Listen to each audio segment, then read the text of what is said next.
नमस्कार। आज हम बात कर रहे हैं एक पॉडकास्ट के अंश यारों की कहानी के बारे में। इसमें 4 दोस्त हैं, विकास, आलोक, अमित और शुभम। उनकी कहानी है ये, मतलब कैसे वो हल्द्वानी से रुद्रपुर पहुंचे और कैसे उनकी दोस्ती बनी और फिर कैसे उन्होंने मिलकर कुछ शुरू किया। हाँ, दोस्ती और साथ मिलकर कुछ बनाने की कहानी यह हमेशा दिलचस्प होती है। तो चलिए देखते हैं इस कहानी में क्या खास है। शुरुआत होती है हल्द्वानी से। विकास और आलोक।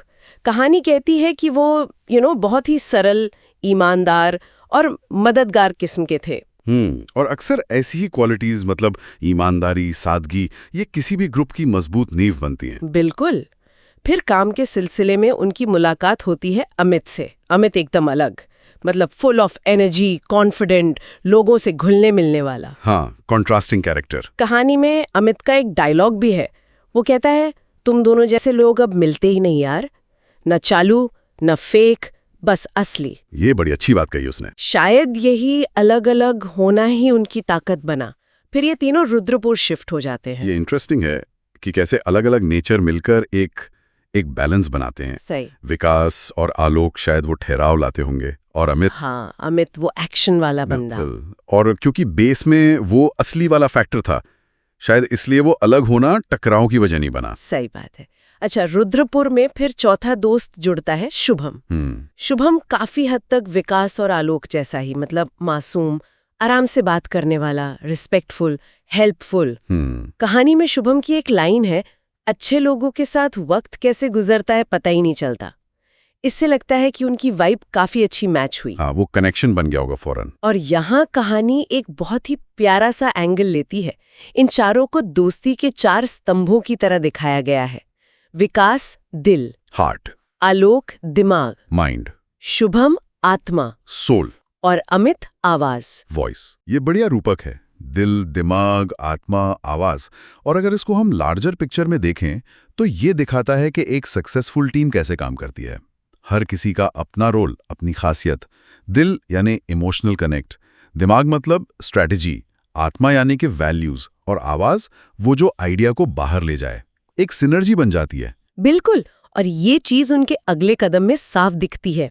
एक शाम वो लोग चाय पी रहे थे तो आलोक के दिमाग में, मतलब माइंड वाले बंदे के दिमाग में आइडिया आया, चलो कुछ अपना करते हैं। शुरुआत तो अक्सर ऐसे ही ख्यालों से होती है। और शुभम ने यानी आत्मा वाले ने सुझाव दिया, घर जैसा खाना लोगों तक पहुंचाते हैं। कितना सिंपल और प्योर आइडिया। हाँ, बिल्कुल उनके नेचर जैसा, सादा और सीधा। और बस यहीं से शुरू हुई यारों की थाली, एक home style food delivery service. मजे की बात यह है कि काम कैसे बटा। विकास ने कोऑर्डिनेशन देखा, दिल से सबको जोड़े रखा। अच्छा। आलोक ने पूरी प्लानिंग की, दिमाग लगाया। शुभम हर डिलीवरी के साथ छोटे छोटे प्यारे नोट्स लिखता था, उसमें वो आत्मा डाल दी। वाह, ये बढ़िया टच है। और अमित अपनी आवाज का इस्तेमाल कर रहा था, कनेक्शंस बना रहा था, आइडिया को प्रमोट कर रहा था। तो ये बिल्कुल उनके वो जो स्तंभ वाले रोल थे उस पे फिट बैठता है। उनका ये वेंचर सिर्फ एक बिजनेस नहीं था, ये उनके वैल्यूज का रिफ्लेक्शन था। ईमानदारी, टीम वर्क। कहानी में एक जगह कहा भी गया है, शायद अमित कहता है, तुम सब लोग एकदम सीधे हो, लेकिन वही हमारी ताकत है। हाँ, और शुभम भी कहता है कि एक अमित होना चाहिए जो सबको एक्शन में डाले। वो लोग अपनी डाइवर्सिटी को समझ रहे थे, उसकी वैल्यू कर रहे थे। बिल्कुल, वो जानते थे कि हर कोई जरूरी है। तो निचोड़ क्या है कि वो सिर्फ खाना नहीं बेच रहे थे, वो दोस्ती, भरोसा और वो घर वाली फीलिंग परोस रहे थे। हाँ, इनकी सक्सेस का राज शायद खाने के स्वाद के साथ साथ उनके रिश्तों की गर्माहट और उनके उसूलों में था। मतलब सार यही निकलता है कि जब अलग अलग लोगों की ताकतें कुछ कॉमन वैल्यूज जैसे ईमानदारी और सादगी के साथ मिलती हैं तो बहुत अच्छी और मतलब की चीजें बन सकती हैं। ये कहानी यही याद दिलाती है। बिल्कुल।